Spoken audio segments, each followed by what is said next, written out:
Good morning and welcome to Solent Sports News. I'm Ollie Johnson with your 1 o'clock bulletin.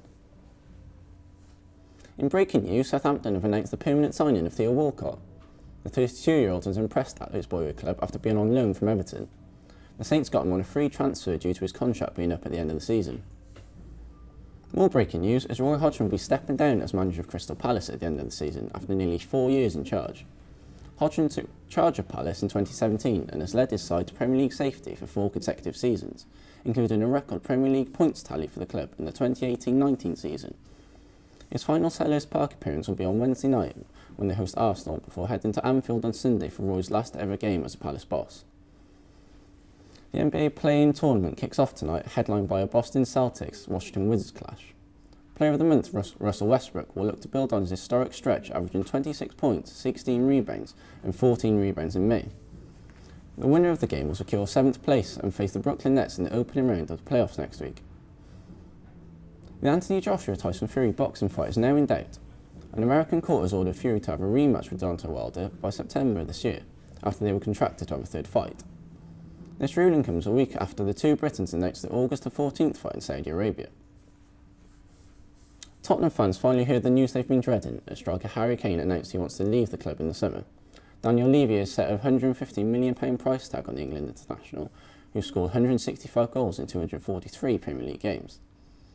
Premier League trio Chelsea, Manchester United and Manchester City are reportedly keen on the 27-year-old.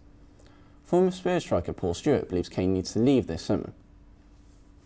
Ultimately, he wants to win trophies, and if he doesn't go now, he won't get that chance. So for him, I think the only way that he can and will succeed is to move on. Former QPR youth player Kieran Prince has been added to the FIFA 21 to mark the 15th anniversary of his death. Prince was stabbed to death at 15 while trying to break up a fight at his school. His father, Dr. Mark Prince, OBE, has set up the Kieran Prince Foundation to educate young people about knife crime. In 2019, QPR renamed Loftus Road after the charity. QPR's Director of Football, Les Ferdinand, spoke about Kieran's ongoing legacy. With this game coming into place, I think something will be done, and hopefully, the legacy that he would have had, and looking at the bright career that he would have had, can be talked about.